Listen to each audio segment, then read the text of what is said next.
Welcome to my new Let's Play series Fallen Enchantress Legendary Heroes.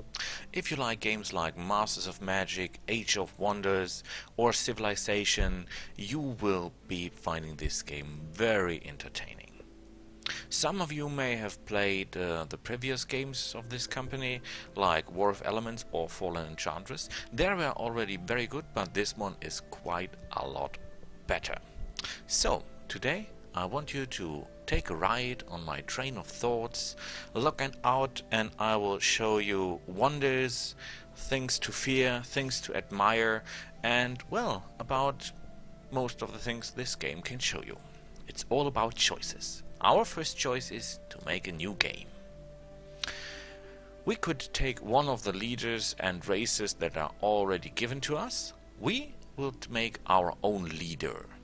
How to do that? Well, click Create Character. First thing we do, we need a name, as always. And we take the name we take always. So, the second question is, what empire, what race will we be leading? We can take one of the ones given to us with a lot of pros and cons. We will like to do ourselves a new one. What is there to know? First, as ourselves, they need a name. Then we come to the choice kingdom or empire. What does that mean? Kingdom are more the goodies and empire are more the baddies. Those who lead the kingdom will have access to the life spells. Those who lead the empire will have access to the death spells. So we take kingdom, I take life. Why? Death is wonderful for casting spells on others. Life is very good for casting spells on yourselves.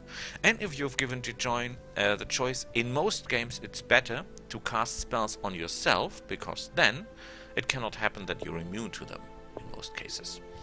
So we can take Altarian, more experience and the rush ability, and henchman. Henchman means we can make our own little heroes if we like to. That is not a bad choice. Manners, accuracy per level, and move +1. Well, mobility wins wars, as Napoleon said, so that's a good choice too. And everything that goes up per level is quite good too.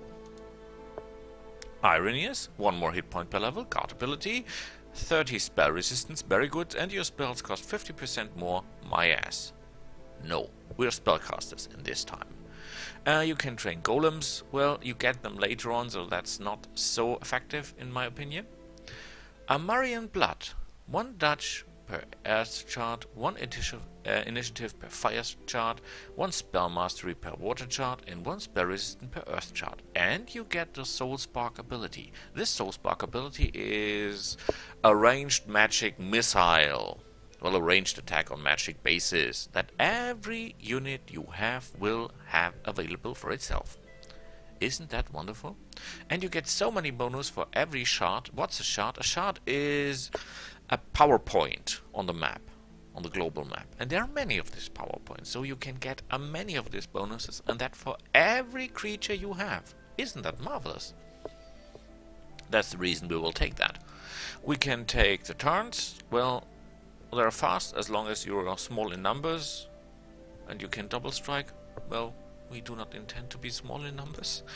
You get +8 defense when you're below 50% of your hit points, and you can fortify yourself. Well, when you are below 50% of your health points, 8 defense is not gonna make it. Then you're already in deep trouble.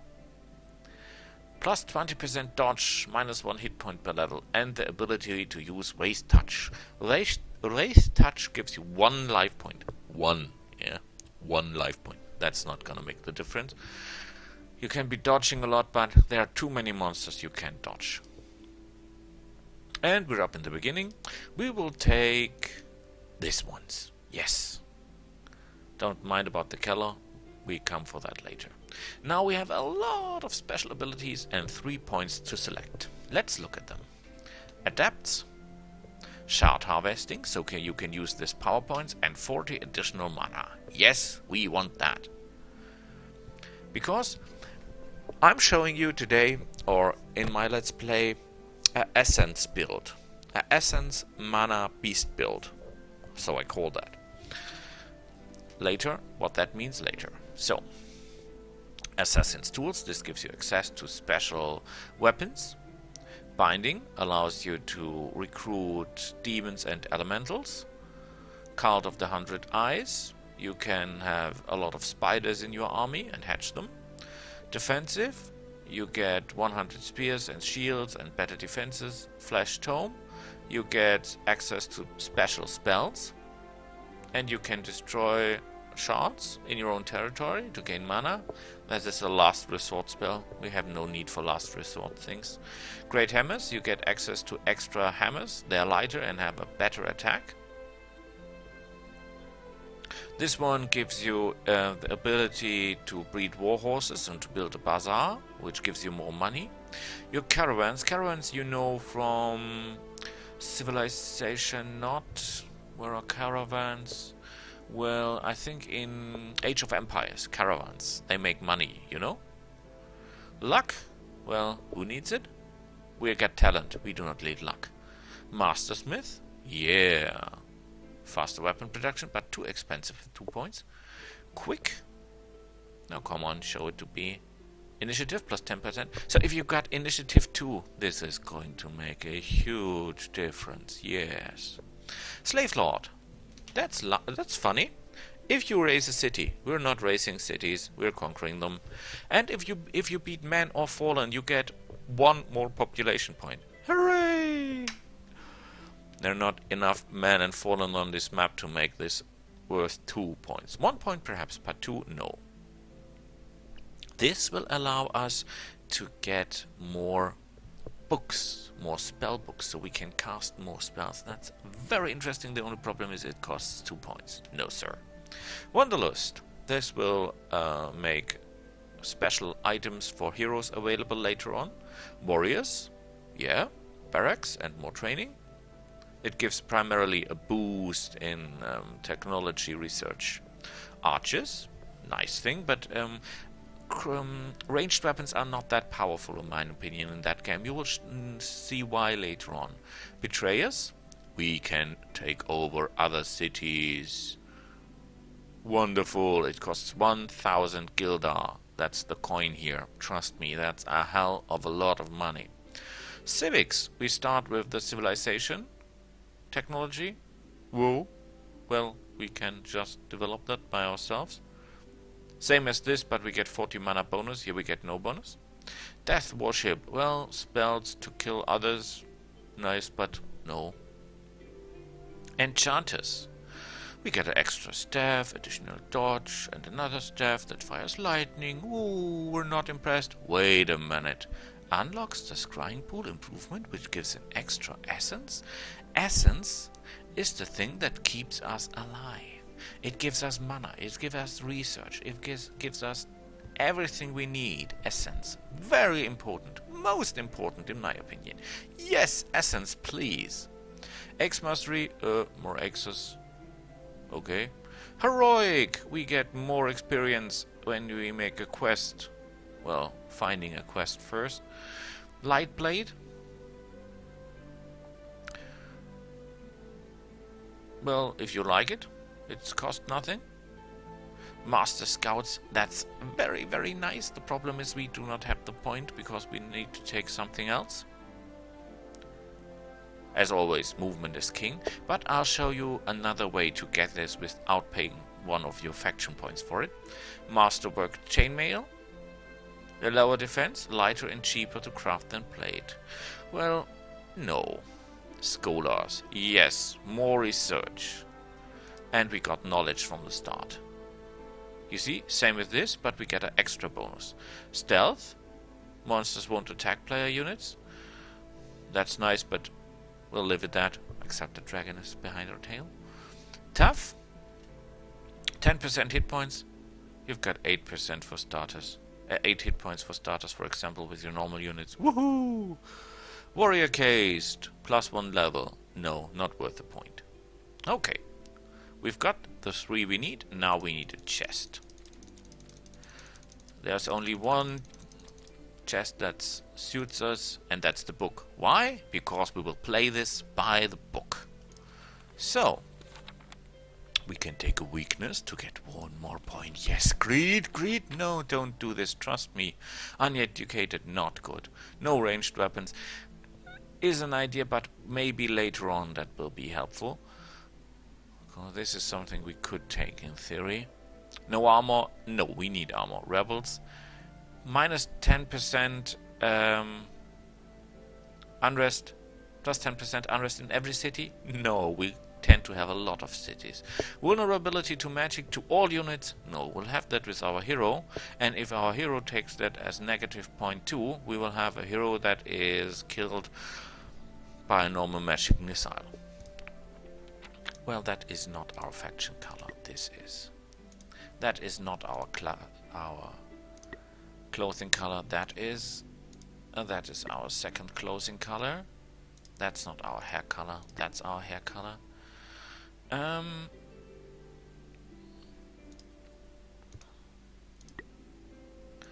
So now we take what? Wait a minute. That's too bright.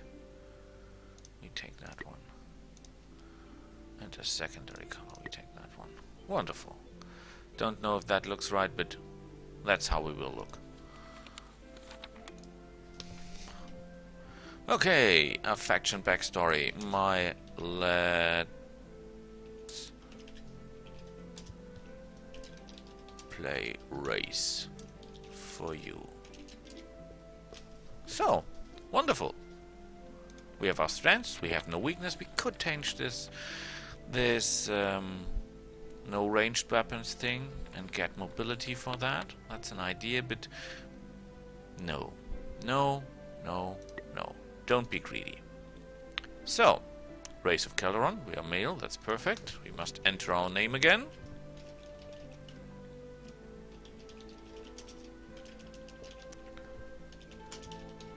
So, do we want magical prophecies? Yes, of course.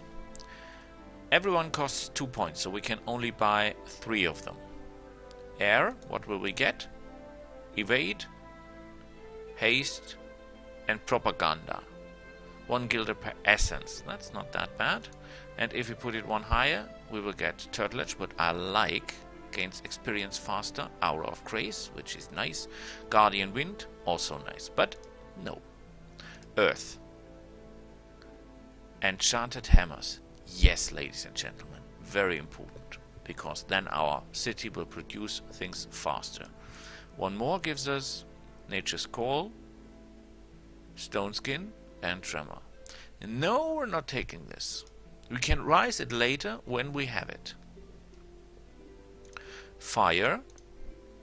Well, primarily burning people. And boosting our guys, but no, we'll not take that. If we find heroes later on that can cast the disciplines that have the books, we gain access to the other books as well. So we must pick that spells. Oh, how to say that? We must pick that prophecies, magic prophecies that will help us in the start. So we take life because we get Sovereign's Call. Our cities grow faster. And we take water to get inspiration, more research. Why is that so important? All these 3 magic prophecies will boost our city.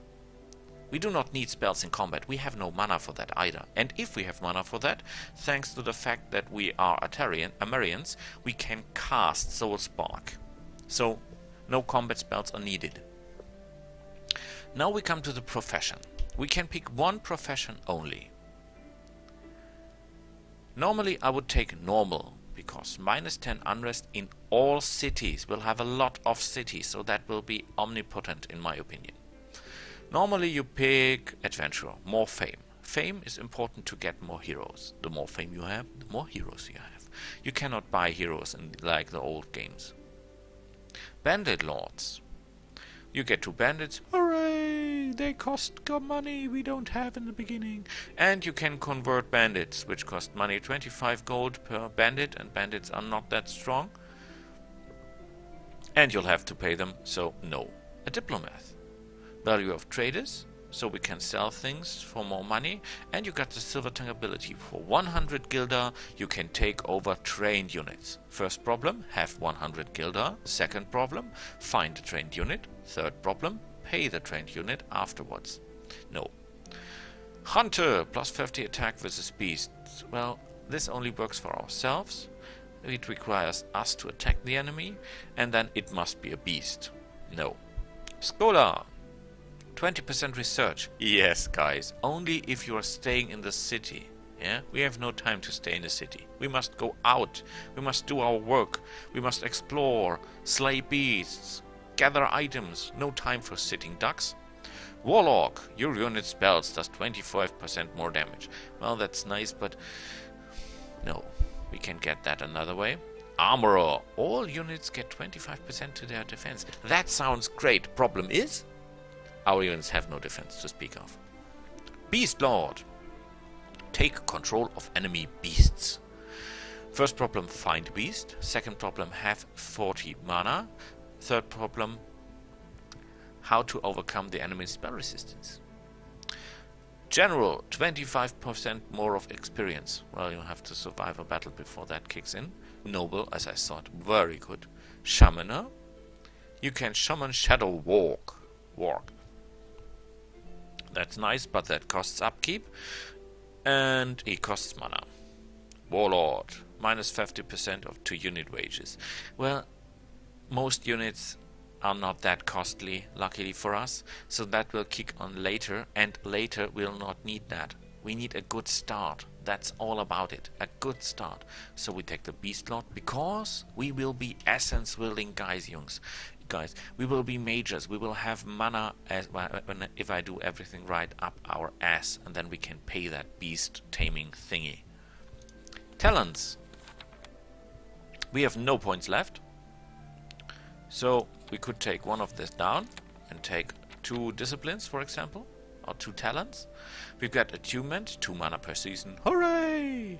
Caution, we can flee from the battlefield. Who needs that? Hardy, 1 hit point per level and immune to poison. It's not the hit point per level, it's immunity to poison that rocks. Think of Eador series, the super knight, the super warrior. He is always killed by poison. Immunity to poison. Can you follow my train of thought? Wonderful. Sovereign Plot. Bond, we can summon a familiar. Veteran, plus 1 level. Well, that's just 1 fight, and that's all about it. Wealthy, 500 additional guilder. You start with 50, so that will give us a 1000% bonus. Well, 100 times the money. To the army's initiative for everyone, well, might, plus 3 attack, well, find a weapon and you got that. Discipline, 1 accuracy and 1 spell resistance. That's nice per level. Brilliant. 10% experience, oh, that's nice. 2 spell mastery per level. Spell mastery is your ability to overcome the enemy's spell resistance. Now combine that with Beast Lords. Do you get my drift? So we need that. We need that. Shall we be cowards? No. Shall we be scared? No. Shall we be weak? No. Clumsy? I usually take that, but trust me, we're hitting our own guys so often, we do not want that. Cruel sounds good, but plus 5 unrest in all cities permanently. No. Spell resistance. Well, let's hope we do not encounter so many guys that can cast spells. And Metallic Brilliance! Yeah! So, let's go to appearance. First, we need cloth. Then, we need a jacket. Tell you what, we turn this the other way around. Looks much better, doesn't it? So, yeah, that looks better. And now the right boots. Wonderful. Equipment. Well, that is a hard choice. These ones here cost 1 point each. And we do not have the points left for that. So it's mainly the choice of a weapon. We do not take ranged weapons. Minus 8 initiative means we are acting not that often in the battle. The higher your initiative, the more often you will act. So No interest in that. Rusty Swordsword. You get 1 counter attack. So if you're hit, you can strike back. It's much better to don't give the enemy the opportunity to attack you or to strike you than to strike back, if you get my drift. And it's rusty. We'll not pay for that. A War Staff. Well, it makes damage. That's about it. Staff of Souls. You get mana for killing people. That's lucky. Funny, but it costs 1 point. We have no left for that. This costs 1 point, so it's out. That costs 1 point, so it's out. This was my favorite a long time. Ignores 33% of the victim's defense. Sounds wonderful. Problem is, what do you do if the enemy has no defense? Then it's useless. Immune to counterattack. This implies that the enemy has a counterattack. Most enemies don't have that. You can impale opponents if they stand behind each other. Well, like a Mauser in the Second World War. You can shoot, if you've seen Indiana Jones, Last Crusade, what he does with his weapon, shooting to many people. Well, they must stand in the position, and they normally do not stand behind each other, they stand beside each other to hit you all at once. Warhammer! Bash! You can knock the enemy prone. Well, with 9%, as you see here, as we do 9 damage. That's not wonderful. And you get a -4 initiative. Crushing Blow, 100% attack, but you lose your next action. Well, that's a little bit like the Babylon 5 Excalibur warship, you know? Fire your main weapon, then you're offline in the battle for 2 minutes. And 2 minutes is a fucking long time in a battle, especially a space battle. So, no, we're not going to take that. Axe. 8 damage, -2 initiative, that's okay. Backswing. If your attack misses, you get a second attack. Woohoo! Isn't that wonderful? We miss, which happens from time to time, and we can attack right again.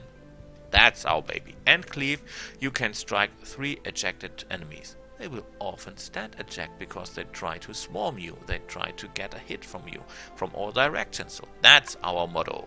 It's two-handed, I know, but what the fuck? We'll take it.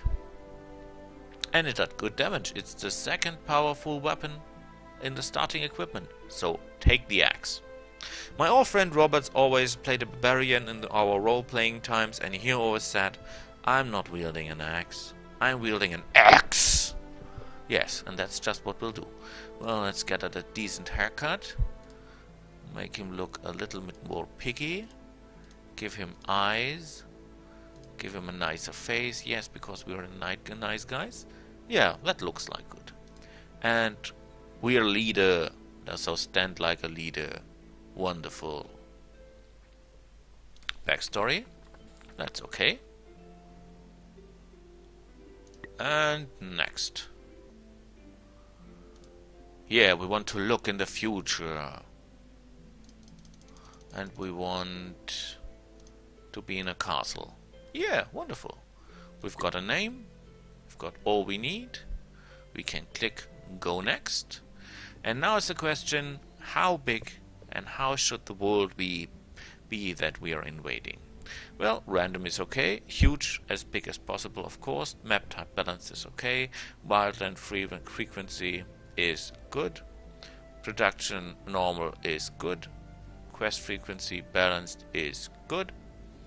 World difficulty normal, trust me.